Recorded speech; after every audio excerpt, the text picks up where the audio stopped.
دینے والے اور درس سننے والے سب کا تعاون الحمدللہ شامل ہے، اور اللہ تعالیٰ برکات صاحب کو جنہوں نے یہ سلسلہ جاری رکھا ہے، اور اللہ تعالیٰ آئندہ بھی اس سلسلے کو جاری و ساری رکھے۔ جہاں سے میں نے چھوڑا تھا وہ مجھے محترم بھائی اشفاق صاحب نے بتایا ہے کہ سورہ قصص کی پہلی 10 آیات مکمل ہو گئی تھیں، لیکن ایک دفعہ مضمون سابقہ جو ہے ذہنوں میں تازہ کرنے کے لیے میں نے دوبارہ ابتدا سے شروع کیا ہے۔ سورہ قصص مکی سورہ ہے، اور اس میں سب سے اہم واقعہ حضرت موسیٰ علیہ السلام کے متعلق ہے۔ حضرت موسیٰ علیہ السلام کا واقعہ جتنے بھی انبیاء کرام ہیں ان کی نسبت موسیٰ علیہ السلام کا واقعہ سب سے زیادہ قرآن مجید میں بیان کیا گیا ہے، اور بہت سے حالات موسیٰ علیہ السلام کے نبی صلی اللہ علیہ وسلم کے حالات سے ملتے جلتے ہیں، بلکہ بعض باتوں میں موسیٰ علیہ السلام کے حالات زیادہ سخت تھے، بعض معاملات میں نبی صلی اللہ علیہ وسلم کے حالات جو تھے وہ زیادہ سخت تھے۔ موسیٰ علیہ السلام کا ایک مسئلہ تو یہ تھا کہ وہ غلام قوم کے فرد تھے، جبکہ رسول اکرم صلی اللہ علیہ وسلم غلام قوم کے فرد نہیں تھے، بلکہ بہت ہی معزز خاندان کے سردار، اور معزز خاندان میں بھی سرداری کے منصب پہ فائز ان کے آباء و اجداد تھے۔ اس اعتبار سے نبی صلی اللہ علیہ وسلم کو ایک برتری حاصل تھی۔ اور دوسری بات جو موسیٰ علیہ السلام کے معاملے میں تھی وہ یہ تھی کہ موسیٰ علیہ السلام ایک طرح سے قبطی قوم کے مجرم تھے کہ ایک قتل کیا ہوا تھا اور قتل کر کے فرار ہوئے تھے، اور نبی صلی اللہ علیہ وسلم کے ساتھ ایسا کوئی معاملہ نہیں تھا، بلکہ نبی صلی اللہ علیہ وسلم کی رسالت سے پہلے پورا مکہ اور بستی کے لوگ یا حجاز کے لوگ بہت ہی عزت اور احترام کرتے تھے اور نبی صلی اللہ علیہ وسلم کو صادق اور امین سمجھتے تھے۔ لیکن اس کے مقابلے میں جو دوسری بات ہے وہ یہ ہے کہ موسیٰ علیہ السلام کو اللہ تعالیٰ نے معجزات دیے تھے، ایسے معجزات جن کو دیکھ کے ایک عام آدمی بھی یہ سمجھ سکتا تھا کہ فی الواقع یہ غیر معمولی شخصیت ہے، اور اللہ تعالیٰ کی طرف سے ان کو نصرت اور مدد حاصل ہے۔ یہ وہی معجزات جو تھے وہ موسیٰ علیہ السلام کی دعوت کا ذریعہ تھے، اور اسی دعوت کے اسی بنیاد پہ موسیٰ علیہ السلام نے لوگوں کو دعوت دی، اور اس کے نتیجے میں موسیٰ علیہ السلام اپنی قوم کو آزاد کروا کے اللہ کی نصرت کے ساتھ مصر لے گیا، جبکہ رسول اکرم صلی اللہ علیہ وسلم کی جو قوم تھی وہ بھی غلام تھی قبائلی سرداروں کی، اور وہ قبائلی سرداری نظام جو ہے وہ بہت ہی سخت اور بڑا کٹھن تھا۔ وہ بھی غلامی تھی جس سے موسیٰ علیہ السلام نے آزادی دلائی قوم کو، اور یہ بھی بہت زیادہ بڑی غلامی تھی قبائلی سرداروں کی کہ ان کی اجازت کے بغیر کوئی آدمی کلمہ نہیں پڑھ سکتا تھا، اور نبی صلی اللہ علیہ وسلم کو یہ آزادی دلانے کے لیے مسلسل خون ریز جنگیں لڑنی پڑی۔ موسیٰ علیہ السلام کو جنگ نہیں لڑنی پڑی، بلکہ وہ معجزات کی بنیاد پہ دعوت دیتے رہے۔ انہی معجزات کے نتیجے میں اللہ تعالیٰ نے بنی اسرائیل کو نجات دلا دی۔ لیکن نبی صلی اللہ علیہ وسلم کو اپنی قوم کو یہ حق دلانے کے لیے یہ حق کو کب دیا گیا؟ 6 ہجری میں جب صلح حدیبیہ ہوئی تو اس موقع پہ یہ عرب کے لوگوں کو حق دیا گیا کہ جو آدمی نبی صلی اللہ علیہ وسلم کے دین میں جانا چاہے، کلمہ پڑھنا چاہے، اس کو آزادی ہے۔ جو قریش کے ساتھ رہنا چاہے، اپنے آبائی دین پہ رہنا چاہے، اس کو بھی آزادی ہے۔ نبی صلی اللہ علیہ وسلم کی قوم کو آزادی ملی 6 سال کے بعد، رسالت کے 6 سال تو پھر زیادہ بن جاتے ہیں، 13 سال مکہ کے اور 6 سال یہ 19 سال کے بعد نبی صلی اللہ علیہ وسلم کی قوم کو آزادی ملی، اور وہ بھی جنگیں لڑ کے، اور آزادی یہ تھی کہ جو آدمی نبی صلی اللہ علیہ وسلم کا کلمہ پڑھنا چاہے، ان کے دین میں داخل ہونا چاہے، وہ ہو سکتا ہے، اور جو اپنے آبائی دین پہ رہنا چاہتا ہے وہ آبائی دین پہ رہ سکتا ہے۔ اس لیے موسیٰ علیہ السلام کے مقابلے میں اس اعتبار سے نبی صلی اللہ علیہ وسلم کو زیادہ سخت اور زیادہ کڑے حالات کا سامنا کرنا پڑا، کہ نبی صلی اللہ علیہ وسلم کو اپنی قوم کو یہ آزادی دلانے کے لیے جنگیں لڑنی پڑی اور بہت سی آزمائشوں سے گزرنا پڑا۔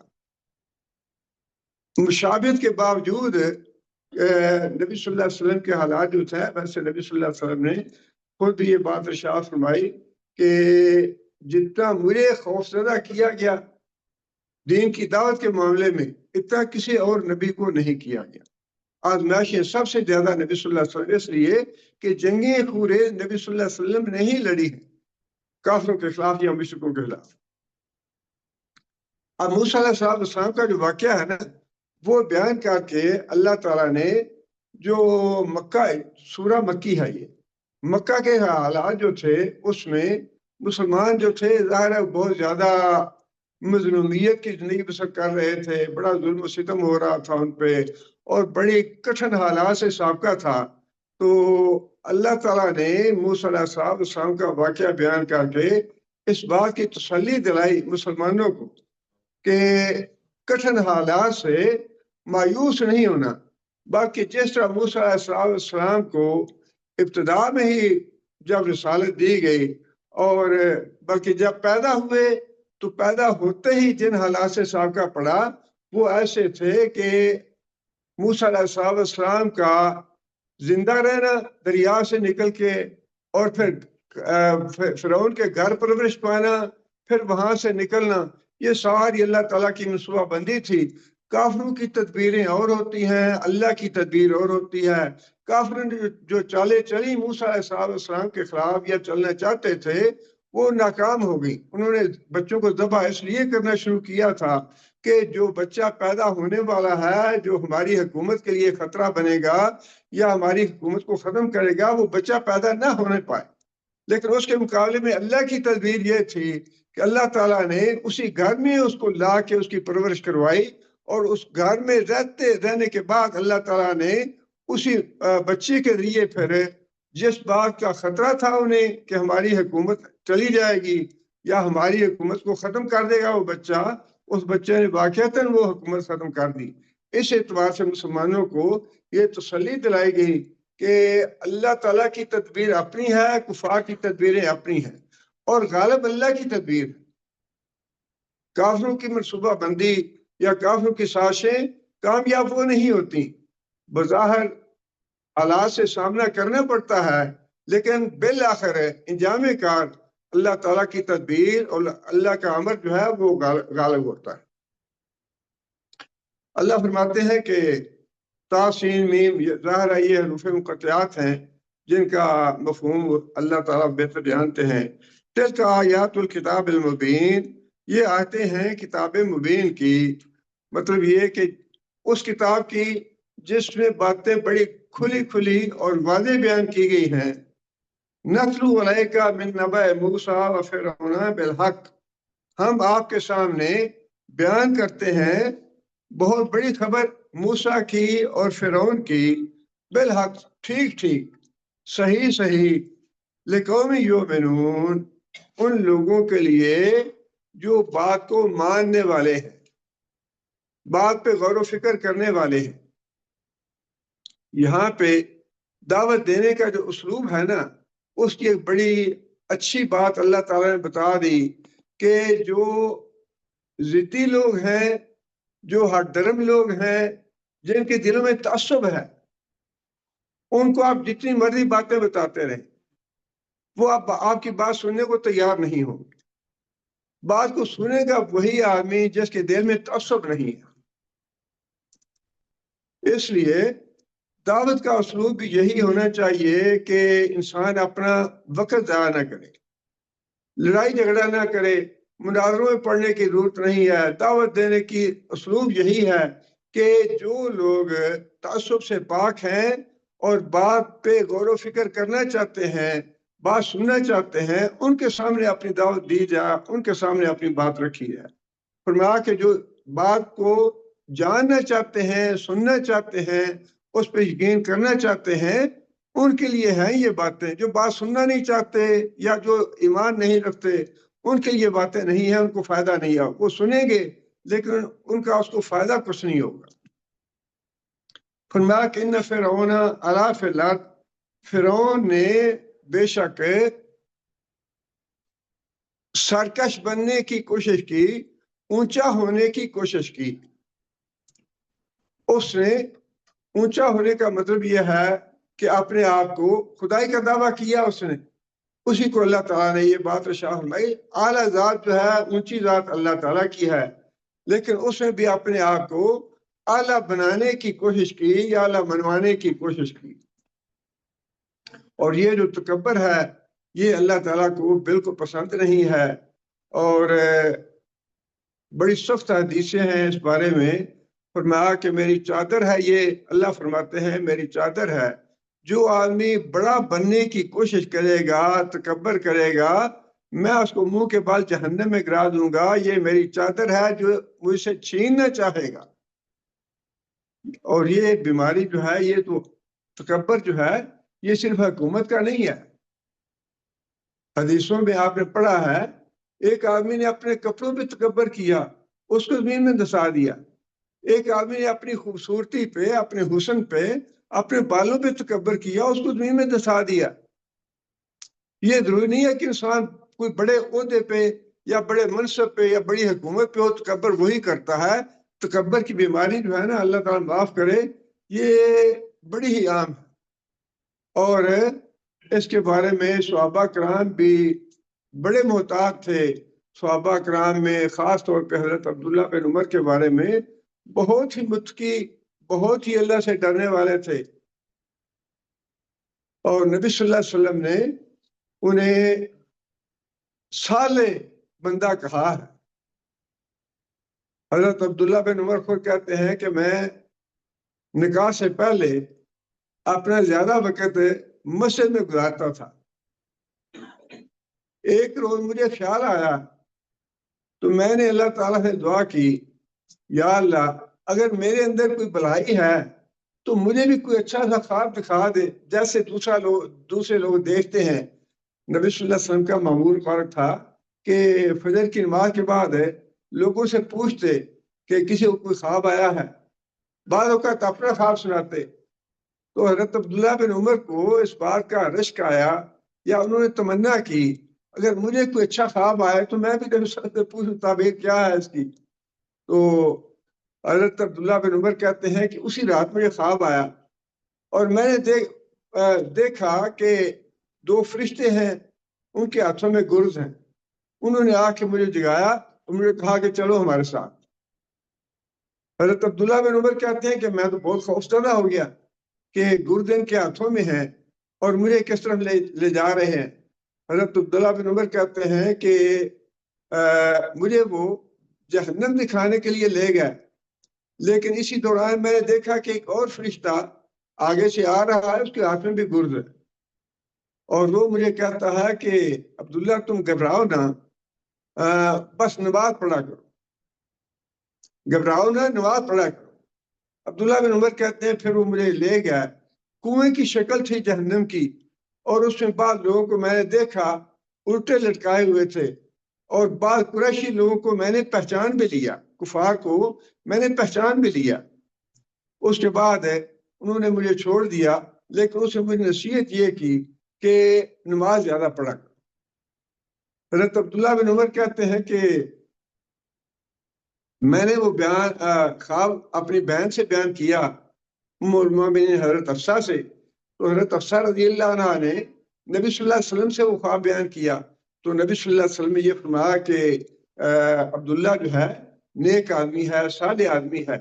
لیکن حضرت عبداللہ کہتے ہیں کہ اس کے بعد پھر میں نے نوافل کثرت سے ادا کرنے شروع کر دیے، خاص طور پہ تہجد کی نماز جو ہے وہ میں نے کبھی نہیں چھوڑی۔ یہ حضرت عبداللہ بن عمر ہیں، بہت ہی متقی، بہت ہی عبادت گزار ہیں۔ وہ کہتے ہیں کہ میں مروہ پہ تھا اور عبداللہ بن عمر بن عاص میرے پاس آئے اور باتیں کرنے لگے، باتیں کرتے رہے، باتیں ختم ہوئی تو عبداللہ بن عمر بن عاص تو چلے گئے، حضرت عبداللہ بن عمر جو تھے وہ وہاں مروہ پہ بیٹھے رہے اور وہاں بیٹھے بیٹھے رونا شروع کر دیا۔ وہاں جو لوگ تھے انہوں نے پوچھا کہ عبداللہ کیا بات ہے، کیوں رو رہے؟ تو حضرت عبداللہ بن عمر نے کہا کہ عبداللہ بن عمر بن عاص آئے تھے یہاں پہ اور انہوں نے مجھے یہ بات بتائی کہ میں نے نبی صلی اللہ علیہ وسلم سے یہ بات سنی ہے کہ جس آدمی کے دل میں رائی کے برابر تکبر ہوگا وہ جہنم میں جائے گا، جنت میں نہیں جائے گا۔ اس بات سے عبداللہ بن عمر روتے رہے۔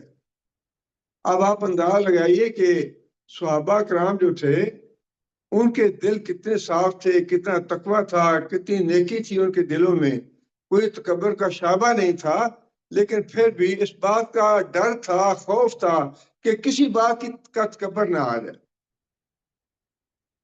اور دوسری حدیث میں نبی صلی اللہ علیہ وسلم نے یہ بات بھی ارشاد فرمائی کہ جو لوگ دنیا میں تکبر کرتے ہیں اللہ تعالیٰ سب سے پہلے ان کو جو سزا دیں گے میدان حشر میں وہ یہ ہوگی کہ ان کو قبروں سے چیونٹیوں کی شکل میں پیدا کیا جائے گا۔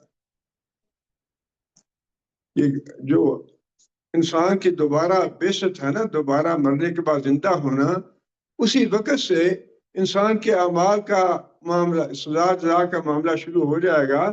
بعض لوگوں کو الٹے سر اٹھایا جائے گا، بعض لوگوں کو گونگا اور بہرا بنا کے، بعض لوگوں کو اندھا بنا کے اٹھایا جائے گا۔ یہ سزا قبر سے نکلتے ہی شروع ہو جائے گی۔ اور جو تکبر کرنے والے ہیں ان کے بارے میں فرمایا کہ ان کو چیونٹیوں کی شکل میں اٹھایا جائے گا، اس لیے کہ دنیا میں وہ جتنا بڑا بنتے تھے اتنا ہی ان کو زیادہ ذلیل اور زیادہ رسوا کیا جائے گا میدان حشر میں۔ بس اللہ تعالیٰ معاف کرے، یہ جو اس طرح کے گناہ ہیں ان سے اللہ تعالیٰ کی پناہ مانگنی چاہیے۔ اس کے مقابلے میں عاجزی جو ہے اس کے بارے میں رسول اللہ صلی اللہ علیہ وسلم نے فرمایا ہے کہ جو آدمی عاجزی اختیار کرتا ہے اللہ تعالیٰ اس کے درجے بلند کرتا ہے۔ اور نبی صلی اللہ علیہ وسلم نے مسجد میں تشریف فرما تھے، لوگ بیٹھے ہوئے تھے، نبی صلی اللہ علیہ وسلم نے حضرت ابو ذر سے کہا کہ ابو ذر یہ مسجد میں ذرا دیکھو سب سے تمہیں اونچے مرتبے والا بندہ کون سا نظر آتا ہے؟ حضرت ابو ذر رضی اللہ تعالیٰ عنہ نے مسجد میں نظر دوڑائی اور بظاہر جو آدمی امیر کبیر لگ رہا تھا، اچھے کپڑے پہنے ہوئے تھے، اچھی اس کے شکل و شبات اور اچھا، وہ حضرت ابو ذر نے کہا یا رسول اللہ یہ آدمی جو ہے بڑے اچھے مرتبے کا ہے، بڑے بلند مرتبے کا ہے۔ پھر فرمایا کہ اچھا آپ یہ دیکھو کہ ان لوگوں میں سے سب سے عاجز اور مسکین کون ہے؟ بالکل یہی الفاظ ہیں حدیث کے کہ یہ دیکھو کہ سب سے زیادہ عاجز اور مسکین کون لگتا ہے تمہیں۔ حضرت ابو ذر رضی اللہ تعالیٰ نے نظر دوڑائی اور ایک آدمی کی طرف اشارہ کر کے بتایا یا رسول اللہ مجھے تو یہ آدمی سب سے مسکین اور سب سے زیادہ عاجز نظر آتا ہے۔ اس کے جواب میں نبی صلی اللہ علیہ وسلم نے یہ بات ارشاد فرمائی کہ ابو ذر قیامت کے دن یہ آدمی جو تمہیں بلند مرتبہ نظر آ رہا ہے ساری زمین اس آدمی سے بری ہوگی، اس کے مقابلے میں یہ آدمی اللہ کو زیادہ محبوب ہوگا جو تمہیں عاجز اور مسکین نظر آ رہا ہے۔ اس دنیا میں جو عاجز ہوگا قیامت کے دن اس کے درجے بلند ہوں گے، اور جو آدمی اس دنیا میں اپنے آپ کو بڑا بنانے کی کوشش کرے گا کہ میں نے یہ مار کا سار کر دیا، میں نے یہ کام کر دیا، میں نے اتنا دین پھیلا دیا، اتنے لوگوں کو مسلمان کر دیا، یہ دعوے جو ہے نا کوئی دوسرا بیان کرے تو اور بات ہے، لیکن انسان کو از خود اپنی زبان سے ہی باتیں نہیں کرنی چاہیے۔ انسان دنیا سے رخصت ہو جاتا ہے، اس کے بعد کوئی کسی جو حقیقت ہے جو فی الواقعی امر واقعہ ہے وہ کوئی بیان کرتا ہے کہ فوج شدہ کے بارے میں، اس میں حرج کی بات نہیں ہے۔ لیکن اپنی زبان سے یہ دعوے کرنے، یہ تو بہت ہی خطرے والی بات۔ اور قرآن مجید میں فرعون کے بارے میں بھی اللہ تعالیٰ نے یہ بات ارشاد فرمائی، اور سورہ اعراف میں اللہ تعالیٰ نے شیطان کے بارے میں بھی یہی بات ارشاد فرمائی ہے کہ شیطان نے بھی تکبر کیا تھا، اور اللہ تعالیٰ نے اس کے تکبر کی وجہ سے اس کو بارگاہ سے رد کر دیا تھا۔ اللہ فرماتے ہیں کہ کالا با منا کا اللہ تسجدا اذ امرتک، میں نے تمہیں حکم دیا ہے۔ دیکھیں نا تکبر کیا ہے، نبی صلی اللہ علیہ وسلم نے اس کی تعریف بھی بتائی ہے کہ تکبر کیا ہے۔ ایک آدمی نے کہا یا رسول اللہ میں تو اچھے کپڑے پہننا چاہتا ہوں، اچھا جوتا پہننا چاہتا ہوں، اچھا بن کے رہنا چاہتا ہوں، صاف ستھرا بن کے رہنا چاہتا ہوں، کیا یہ تکبر ہے؟ فرمایا نہیں، یہ تکبر نہیں۔ تکبر یہ ہے کہ تمہارے سامنے حق بات آ گئی، قرآن اور حدیث کی بات آ گئی تمہارے سامنے، اس کے باوجود تم نے اس بات کو رد کر دیا، قرآن کی بات کو رد کر دیا، حدیث کی بات کو رد کر دیا۔ فرمایا تکبر یہ ہے۔ اور یہاں بھی اللہ تعالیٰ نے یہ بات فرمائی کہ میں نے تمہیں حکم دیا تھا، پھر تو نے سجدہ کیوں نہیں کیا؟ کالا انا خیر منہ، شیطان نے کہا کہ میں تو اس سے اونچا ہوں، میں اس سے بہتر ہوں، میں اس کو سجدہ کیوں کروں؟ خلقتنی من نار وخلقتہ من طین، مجھے تو نے آگ سے پیدا کیا، اس کو مٹی سے پیدا کیا، مٹی نیچے جاتی ہے، آگ اونچے جاتی ہے، میں تو اعلیٰ ہوں۔ وہی بات جو فرعون نے کہی کہ انا ربکم الاعلیٰ، میں اونچا ہوں، وہی تکبر والی بات شیطان نے کی۔ نتیجہ یہ ہوا قال فاہبط منہا فما یکون لک ان تتکبر فیہا، یہ تیرے لائق نہیں ہے کہ تو تکبر کرے، تکبر تو میرے لائق ہے۔ اور یہاں بھی اللہ تعالیٰ نے جب انسان تکبر کرتا ہے تو اس کے نتیجے میں اس کو دنیا میں بھی ذلت اور رسوائی کا سامنا کرنا پڑتا ہے، اور آخرت میں ہے ذلت اور رسوائی۔ اور یہاں بھی فرعون کے تکبر کا نتیجہ جو ہے اس کی رسوائی کے شکل میں نکلا ہے۔ اللہ نے فرعون کو دنیا میں ہی ذلیل اور رسوا کر کے دکھا دیا، حالانکہ اس نے بڑا بننے کی کوشش کی، تکبر کرنے کی کوشش کی۔ ان فرعون علا فی الارض، اس نے اپنے ملک میں بڑا بننے کی کوشش کی۔ وجعل اہلہا شیعا یستضعف طائفۃ منہم، اپنی قوم کے دو گروہ بنا دیے، ایک کو کمزور کیا، ایک کو غلام بنا لیا، اور دوسرا طبقہ جو تھا وہ مراد یافتہ اور اشرافیہ کا طبقہ تھا، ان کو عزت دی اور ان کو ذلیل کیا۔ فرمایا کہ ان کو اس طرح ذلیل کیا، اس طرح ان کو کمزور بنانے کی کوشش کی، یذبح ابناءہم ویستحیی نساءہم، ان کے بچوں کو ذبح کر دیتا تاکہ ان کی افزائش نسل رک جائے۔ دو باتیں جو ہیں وہ مفسرین نے لکھی ہیں۔ ایک بات تو یہ کہ حضرت ابراہیم علیہ السلام نے یہ پیش گوئی فرمائی تھی کہ بنی اسرائیل میں ایک بچہ پیدا ہوگا جو کفر کی حکومت کو ختم کرے گا۔ ایک تو یہ حضرت ابراہیم علیہ السلام کی پیش گوئی تھی، اور دوسرا مفسرین نے یہ بتایا ہے جو زیادہ پڑھا یا سنا جاتا ہے کہ فرعون کو خواب آیا کہ کوئی بچہ ہے جو میری حکومت کو ختم کرے گا، اس کی وجہ سے میری حکومت میں زوال آئے گا، لہٰذا جب اس خواب کے بعد اس نے اس کی تدبیر یہ کی کہ بچوں کو ذبح کر دیا جائے اور ان کی بیٹیوں کو زندہ رکھا جائے۔ اس طرح سے ان کی افساد نسل کو روکنا، نسل کشی کرنا اور اس بچے کی پیدائش کو روکنا یہ مطلوب تھا، جس وجہ سے فرعون نے بیٹوں کو ذبح کرنے کا حکم دیا اور بیٹیوں کو زندہ رکھنے کا حکم دیا۔ انہ کان من المفسدین، وہ یقیناً فساد کرنے والوں میں تھا۔ فساد کا مطلب ہے زمین میں بگاڑ پیدا کرنا۔ ظلم جو ہے یہ تو اللہ تعالیٰ کو بالکل پسند نہیں ہے۔ فرمایا کہ معمولی سا جو ظلم ہے نا، معمولی سا ظلم، وہ بھی قیامت کے دن اللہ تعالیٰ اس ظلم کا بدلہ جو ہے وہ دلوائیں گے۔ فرمایا کہ اگر کسی نے کسی کو گالی دی ہے، معمولی سی بات ہے، ابشا کی ہجرت کے بعد کی بات ہے کہ نبی صلی اللہ علیہ وسلم نے صحابہ کرام کو پوچھا، وہاں مدینہ منورہ جب ابشا کے لوگ وہاں پہنچ گیا تو نبی صلی اللہ علیہ وسلم نے پوچھا کہ ابشا کے زمانے کی یا ابشا کے شاید کی کوئی بات کسی کے ذہن میں ہو یا کوئی واقعہ ہو تو سناؤ۔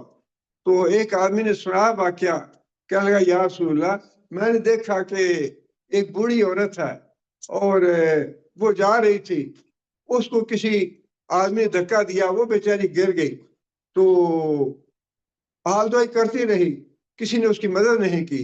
تو نبی صلی اللہ علیہ وسلم فرمایا کہ جس ملک میں جس جگہ پہ اس طرح کا ظلم ہو، اس ظلم کا بدلہ جو ہے وہ قیامت کے دن اللہ تعالیٰ لیں گے۔ جس کو معمولی سا بھی کسی نے دکھ دیا ہے، رنج دیا ہے، گالی دی ہے، گالی گلوچ کیا ہے، حتیٰ کہ کسی کو اگر تھپڑ مارا ہے، وہ تھپڑ بھی قیامت کے دن اس کو کھانا پڑے گا۔ گالی دی ہے، گالی کا بدلہ بھی اللہ لے کے دیں گے۔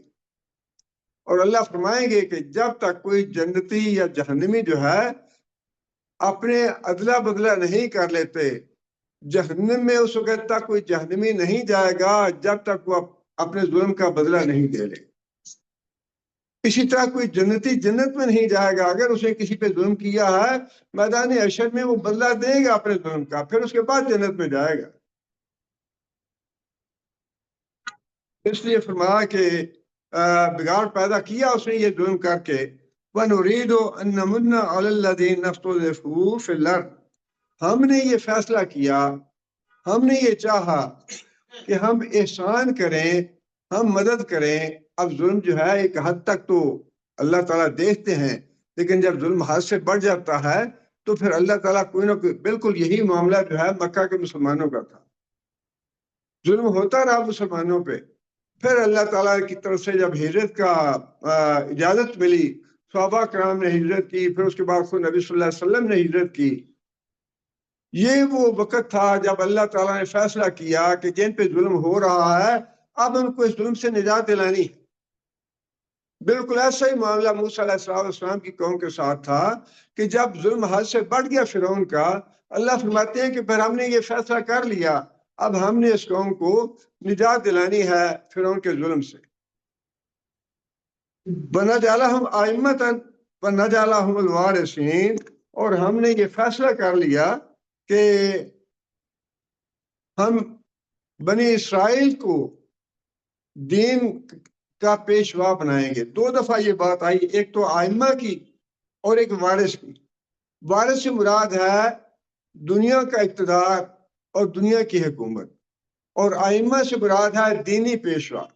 جو دین کی پیشوائی کا منصب تھا وہ بھی ہم نے فیصلہ کیا کہ بنی اسرائیل کو دلاتے ہیں، اور جو دنیا کا اقتدار تھا، دنیا کی جو حکومت تھی، اس کا بھی ہم وارث بنی اسرائیل کو بناتے ہیں۔ ہم نے یہ فیصلہ کر لیا اس لیے کہ فرعون کا ظلم جو ہے بہت سے بڑھ گیا تھا۔ وَنُمَكِّنُ لَهُمْ فِي الْأَرْضِ، اور ہم زمین میں بنی اسرائیل کو اقتدار دیتے ہیں۔ وَنُرِيَ فِرْعَوْنَ وَهَامَانَ وَجُنُودَهُمَا مِنْهُمْ مَا كَانُوا يَحْذَرُونَ، اور ہم فرعون کو، حامان کو اور ان کے لشکر کو وہ بات دکھانا چاہتے تھے جس کا انہیں خوف تھا۔ خوف کس بات کا تھا؟ ہماری حکومت کو زوال آئے گا، ہماری حکومت ہمارے ہاتھوں سے چلی جائے گی، اس بات کا ڈر تھا جس کی وجہ سے وہ ظلم کر رہے تھے۔ اللہ فرماتے ہیں کہ جس بات سے وہ ڈر رہے تھے، جس بات کا انہیں خوف لاحق تھا کہ ہماری حکومت نہ چلی جائے، ہم وہی بات ان کے سامنے لانا چاہتے تھے۔ ہم ان کی حکومت کو زوال دینا چاہتے تھے، ان کی حکومت کو ہم ختم کرنا چاہتے تھے۔ اب آگے پھر اللہ تعالیٰ نے ابتدا میں تمہید یہ بتائی اس واقعے کی جو آگے آ رہا ہے کہ موسیٰ علیہ السلام اپنے والدین کے گھر پیدا ہوئے اور اس وقت فرعون کا یہ قانون نافذ ہو چکا تھا کہ بچوں کو یا بیٹوں کو قتل کیا جائے۔ ہارون علیہ السلام بڑے بھائی تھے موسیٰ علیہ السلام کے، اور اس قانون سے پہلے وہ پیدا ہو چکے تھے۔ یہ قانون بننے سے پہلے حضرت ہارون پیدا ہو چکے تھے، اس لیے ہارون علیہ السلام تو بچ گیا اس ظلم سے، لیکن موسیٰ علیہ السلام جب پیدا ہوئے اس وقت یہ قانون نافذ تھا بچوں کو ذبح کرنے کا۔ چنانچہ اللہ تعالیٰ فرماتے ہیں کہ ہم نے موسیٰ علیہ السلام کی والدہ کو واحش مراد ہے کہ ان کے دل میں یہ بات ڈالی، الہام کیا۔ اوحینا الی ام موسیٰ ان ارضعی ہے، اس کو تم دودھ پلاتی رہو۔ اب یہ اللہ تعالیٰ کی تدبیر ہے، کافروں کی تدبیر اپنی جگہ پہ، اب یہ اللہ تعالیٰ فرماتے ہیں کہ میں نے کیا تدبیر کی اس کے مقابلے میں، کس طرح غیر محسوس طریقے سے کافروں کو یہ پتہ ہی نہیں چلا کہ یہ انقلاب آ رہا ہے، ان کو کانوں کان خبر نہیں ہوئی، بلکہ وہ انقلاب جو تھا وہ فرعون کے گھر سے پیدا ہوا، فرعون کے گھر سے اللہ انقلاب لے آئے، جو پورے ملک میں وہ فساد پھیلا رہا تھا، ظلم کر رہا تھا، بچوں کو ذبح کر رہا تھا، وہ پورے ملک کو چھوڑ کے اللہ تعالیٰ نے انقلاب جو ہے اس کے گھر میں لے آئے۔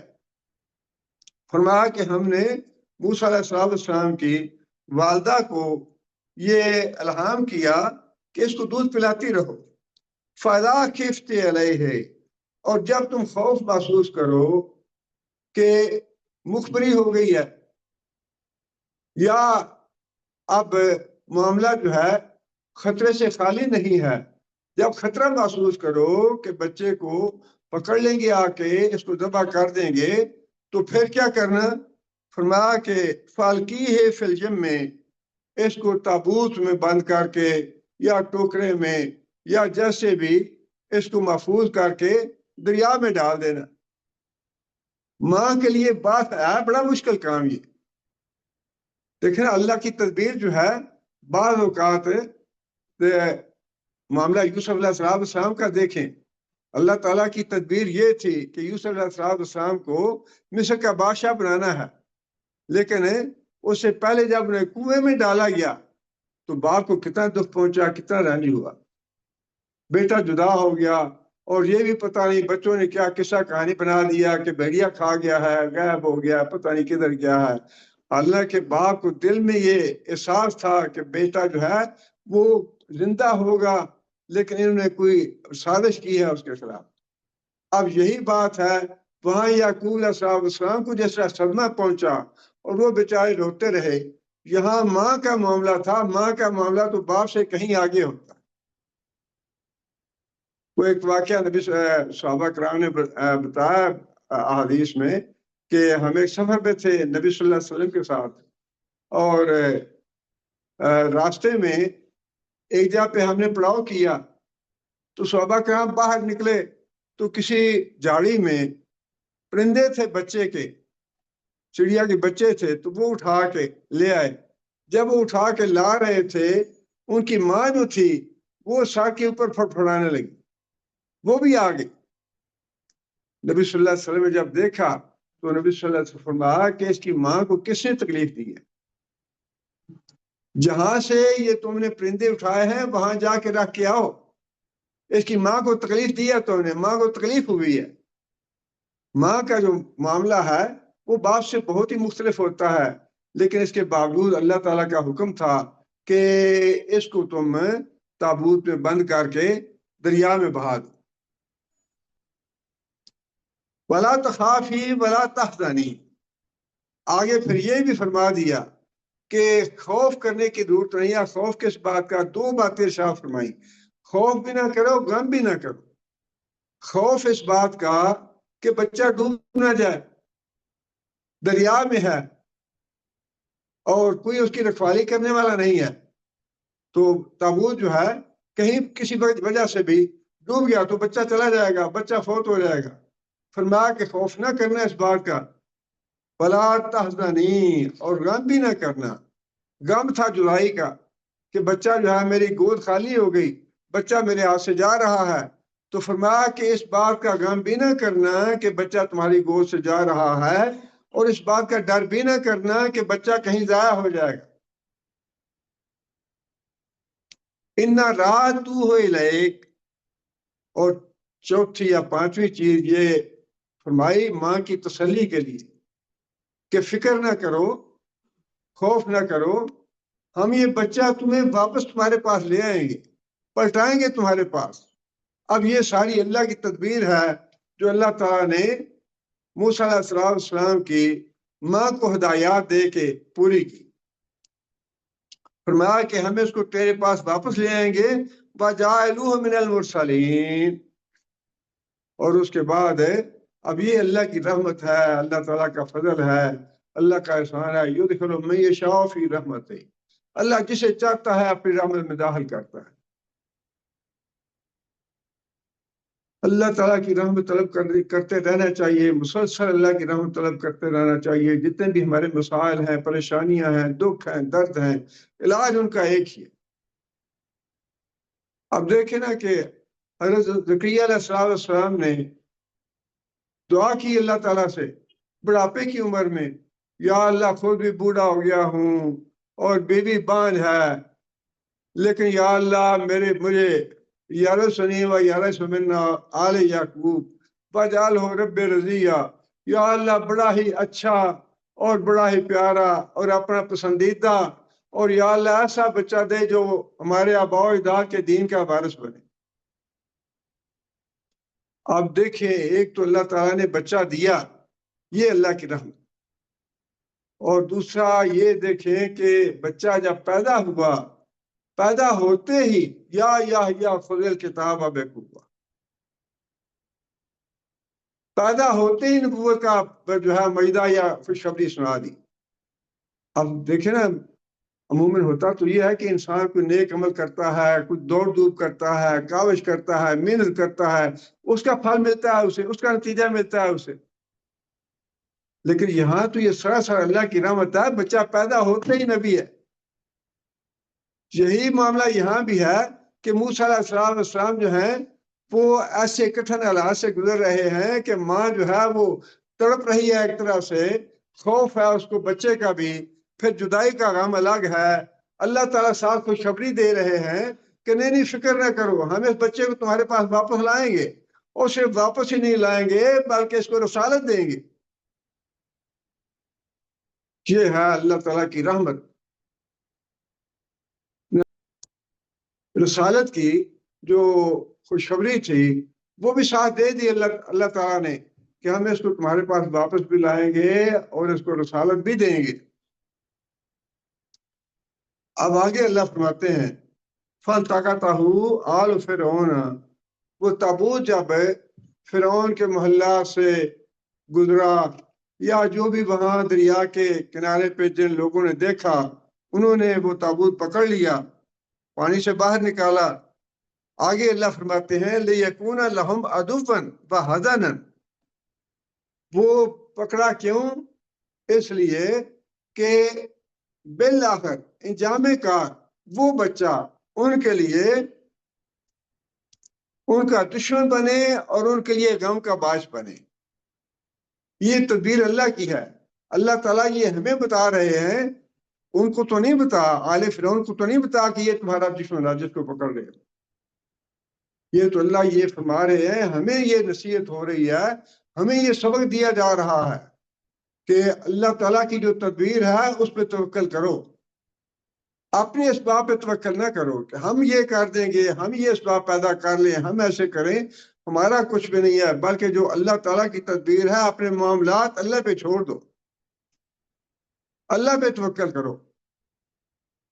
فرمایا کہ انہوں نے بچے کو پکڑا تاکہ وہ بچہ ان کا دشمن بنے، ان سے دشمنی کا حق ادا کرے اور ان کے لیے غم کا باعث بنے۔ جب اس کا انجام آیا، جب اس کا نتیجہ نکلا تو نتیجہ وہی تھا کہ وہ بچہ جو ہے اس کی وجہ سے وہ ہلاک ہوئے، برباد ہوئے۔ وہ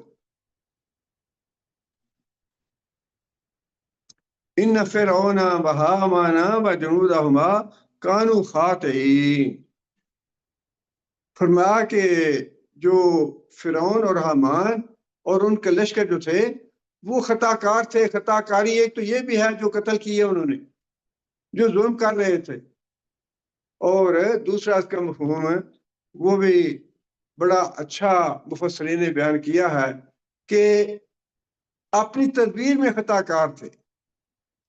جو تدبیر وہ کر رہے تھے نا کہ اچھا بچے کو پکڑو، بچے کو رکھو، بچے کو پیدائش کرو، بچے کی تعلیم و تربیت کرو، اس کو قتل نہ کرو، وہ اس میں چوک گئے، ان سے خطا ہو گئی ہے. یہ خطا نہ کرتے، بچے کو قتل کر دیتے تو وہ انجام نہ سامنے آتا، وہ نتیجہ نہ نکلتا. لیکن ان سے چوک ہو گئی ہے، ان سے یہ غلطی ہو گئی کہ اپنے ہاتھوں بچوں کو نکالا، اپنے ہاتھوں بچے کی پرورش کی، تعلیم کی، تربیت کی، اس کو بڑھایا پڑھایا، سب کچھ کیا. یہ فرمایا کہ ان سے چوک ہو گئی، ان سے لغزش ہو گئی. لیکن اگر اس کا پہلا مفہوم لیا جائے تو وہ بھی درست ہے کہ وہ خطا کار تھے، گناہ گار تھے کہ انہوں نے بڑے قتل کیے، بڑا ظلم کیا بنی اسرائیل پہ. آگے اللہ فرماتے ہیں وَقَالَتِ امْرَأَتُ فِرْعَوْنَ قُرَّةُ عَيْنٍ لِّي وَلَكَ. اب وہ قتل تو کرنا چاہتا تھا، اس سے پتہ یہ چلتا ہے کہ یہ مطالبہ عورت کا تھا، اس کو قتل نہیں کرنا.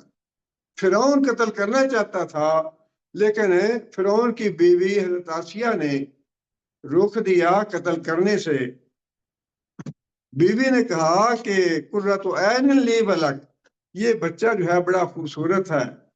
اللہ تعالیٰ نے خود یہ بات ارشاد فرمائی کہ ہم نے بچے کو ایسی شکل و صورت دی، القیت علیہ کا محبت منی، میں نے اپنی طرف سے محبت ڈال دی تمہارے اوپر، ایسی شکل بنائی، ایسی تمہیں خوبصورت بنایا کہ لوگ جو ہیں وہ اس پہ فدا ہوں، اس پہ قربان ہو جائیں. عورت جو تھی وہ بھی اس کے دیکھ کے قربان ہو گئی اور اس پہ دیکھ کے منمونی صورت اس نے اس کو قتل کرنے سے رو دیا کہ اس کو ہم اپنا بیٹا ہی بنا لیتے ہیں، بڑا خوبصورت اور بڑا اچھا بچہ ہے، یہ تو ہماری آنکھوں کی ٹھنڈک بنے گا. اب یہ حضرت آسیہ رضی اللہ تعالیٰ عنہ جو فرعون تھا، یہ بھی اللہ تعالیٰ کی دین ہے، نصیب کی بات ہے.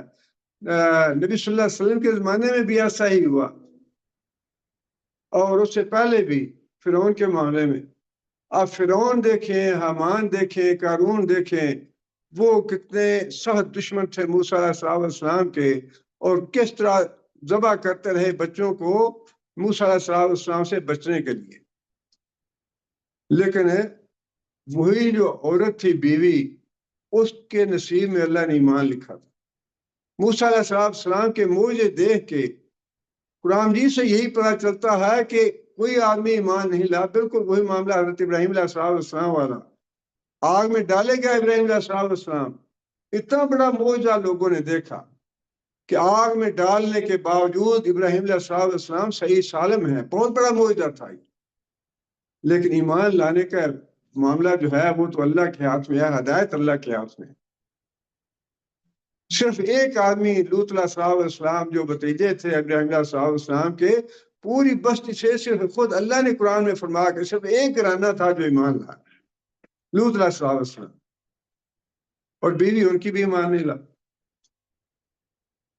بس یہی ہے کہ اللہ تعالیٰ سے اللہ کا فضل اور اللہ کی رحمت ہر لمحے طلب کرنی چاہیے، اور کوئی بڑی بات، کبر والی بات اپنے ذہن میں بالکل نہیں لانی چاہیے.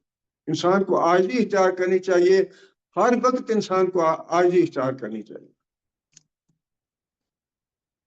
اللہ تعالیٰ نے بیوی جو تھی وہ ایسی کہ ایمان لائی اور فرعون کی سختیوں سے اور اس کے ظلم سے تنگ آ کے دعا مانگی اللہ تعالیٰ سے، اور اس کو اللہ تعالیٰ نے قرآن مجید میں اللہ تعالیٰ نے بیان فرما دیا. فرمایا کہ وَضَرَبَ اللَّهُ مَثَلًا لِّلَّذِينَ آمَنُوا امْرَأَتَ فِرْعَوْنَ إِذْ قَالَتْ رَبِّ ابْنِ لِي عِندَكَ بَيْتًا فِي الْجَنَّةِ. فرعون کو دیکھیں، شوہر کو دیکھیں اور بیوی کو دیکھیں. اور نبی صلی اللہ علیہ وسلم کے زمانے میں بھی لوگ ایسے ہی تھے. ایک طرف آپ دیکھیں حضرت خالد کو دیکھیں, نبی صلی اللہ علیہ وسلم نے کہا فرمایا کہ اللہ کی تلواروں میں سے تلوار ہے, اور کتنی فتوحات کی, کتنے لوگوں کو مسلمان کیا, دین کے لیے کتنی خدمت کی. اور باپ قرآن میں اللہ نے فرمایا کہ قتل کیف قدر ثم قتل کیف قدر, اللہ کی مار ہو اس پہ, کیسی باتیں اسے سوچیں, کیسی سازشیں بنائی اس نے. ثم قتل کیف قدر, باپ کہاں پہ اور بیٹا کہاں, شوہر کہاں پہ, بیوی کہاں پہ. دعا کی اللہ سے کہ یا اللہ میں اس کے ظلم و ستم سے تنگ آ گئی ہوں, اور مجھے اپنے قریب اندہ کا, اللہ کا ہمسایہ جو ہے, ہمسائیگی طلب کی اندہ کا. یہ نہیں فرمایا کہ جنت میں جگہ دے, فرمایا اندہ کا بیتن فی الجنہ. اچھے ہمسائے کی دعا بھی مانگی ہے نبی صلی اللہ علیہ وسلم نے, اور برے ہمسائے سے پناہ مانگی.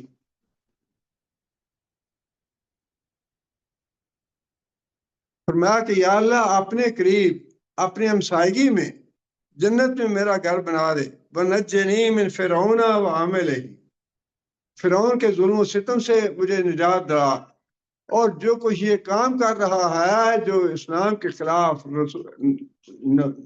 نبی کے خلاف, رسالت کے خلاف, دین کے خلاف, اللہ کے خلاف جو سازشیں کر رہا ہے, اس سے نجات دلا دے. وَنَجِّنِي مِنَ الْقَوْمِ الظَّالِمِينَ, ساری قوم ظالموں کی ہے, کوئی ایک بھی ایمان نہیں لایا سوائے بیوی.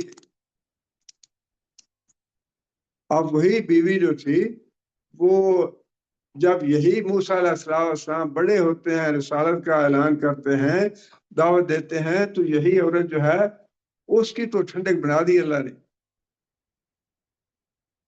اس نے طلب کیا تھا کہ یا اللہ اس بچے کو آنکھوں کی ٹھنڈک بنا. جس نے طلب کیا اس کی آنکھوں کی ٹھنڈک بنا دی اللہ نے. جو قتل کرنا چاہ رہا تھا وہ معروف رہا ٹھنڈک سے.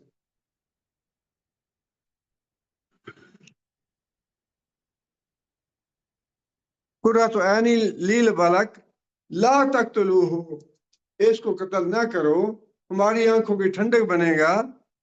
اور آگے کہا کہ عسیٰ ان ینفعنا, اور ممکن ہے ہماری حکومت کا یہ وارث بن جائے, اس کی ہم تعلیم کریں گے, تربیت کریں گے, شہزادہ بنائیں گے اس کو, اور اس کو ولی عہد بنائیں گے, پھر تمہارے مرنے کے بعد یہ حکومت سنبھال لے گا, نفع ہوگا, فائدہ پہنچائے گا ہمیں یہ, اس لیے چھوڑ دو اس کو, نہ قتل کرو.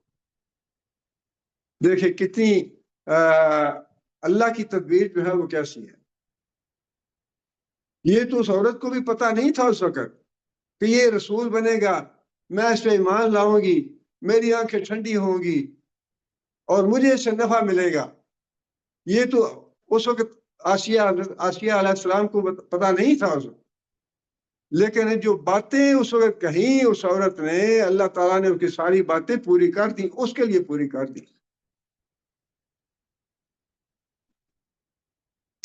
اور نتخذہ ولدا, یا ہم اس کو بیٹا بنا لیں, وہ ہم لا یشعرون, لیکن وہ جو قوم تھی عورت کا الگ سے نام نہیں لیا, بلکہ فرمایا کہ ہم, وہ جنہوں نے فیصلہ کیا تھا نا قتل کرنے کا یا قتل کر رہے تھے, اللہ فرماتے ہیں کہ وہ سمجھ نہ سکے اللہ کی تدبیر, کہ جس بچے نے ان کی حکومت گرانی ہے, ان کی حکومت کو برباد کرنا ہے, کس طرح اللہ کو اس بچے کو بچا رہا ہے. فرمایا لا یشعرون, وہ سمجھ نہ سکے اس تدبیر کو.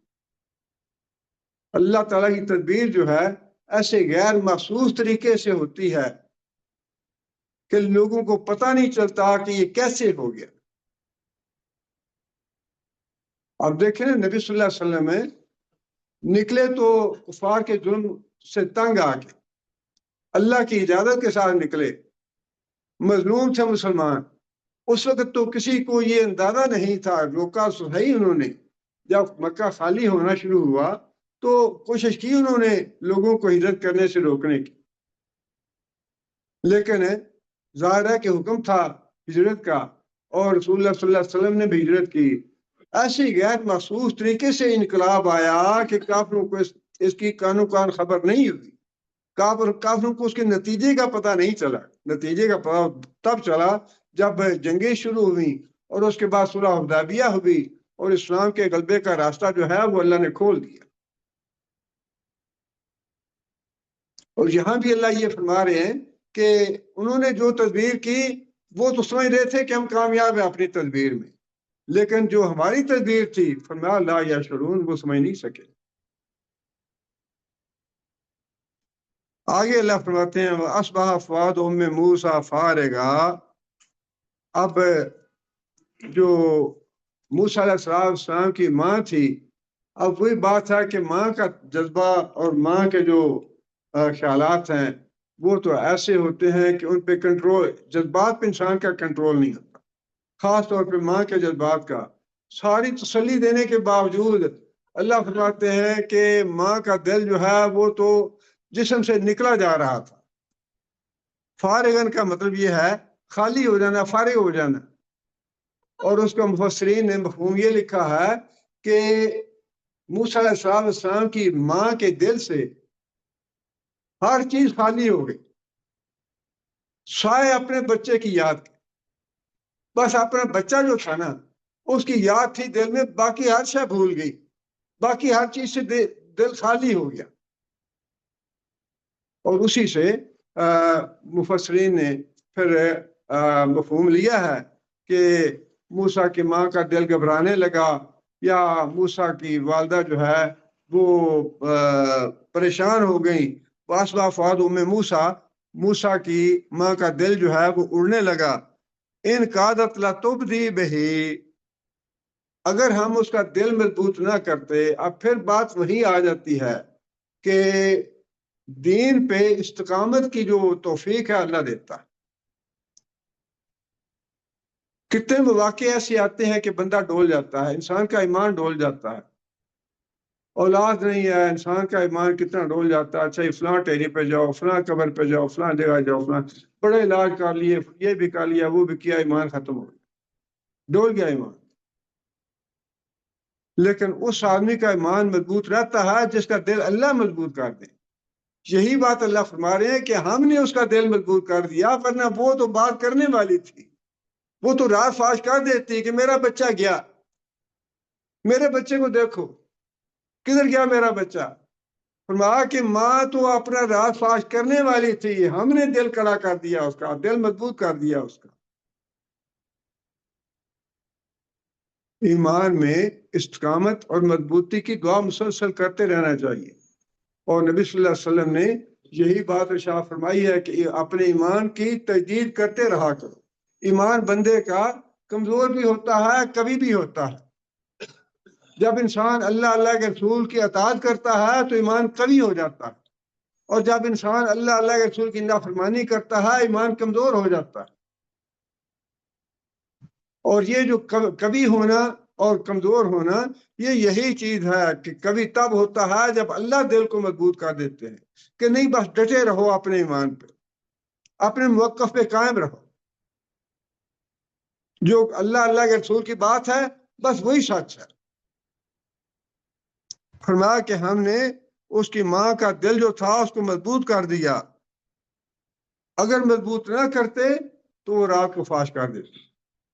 لِتَكُونَ مِنَ الْمُؤْمِنِينَ، تاکہ آگے اللہ نے یہ فرمایا کہ ہم نے اس کا دل اس لیے مضبوط کیا تاکہ جو وعدے ہم نے اس کے ساتھ کیے ہیں اس پہ اس کو یقین آ جائے، اس کو مان لے وہ کہ جو وعدے اللہ تعالیٰ نے میرے ساتھ کیے ہیں، جو باتیں میرے دل میں اللہ نے ڈالی تھیں وہ انشاءاللہ پوری ہوں گی. اس کے لیے ہم نے اس کا دل جو تھا وہ مضبوط کر دیا.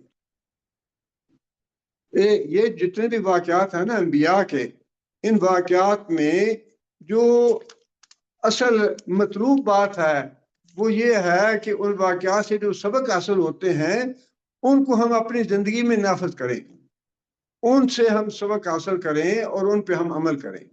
اللہ تعالیٰ کی تدبیر کے مقابلے میں بندوں کی تدبیر جو ہے وہ کام نہیں آتی. اور یہ معاملہ تو یہاں پہ حکومت کا ہے، لیکن انفرادی طور پہ بھی اگر ایک آدمی جو ہے وہ اپنا عمل صالح رکھتا ہے، نیکی رکھتا ہے، تقوی کرتا ہے، اس کو کوئی نقصان پہنچانا چاہے تو اس کو نقصان نہیں پہنچے گا.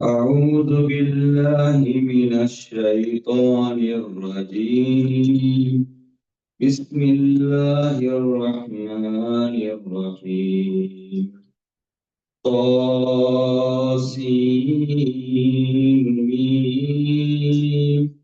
تلك آيات الكتاب المبين.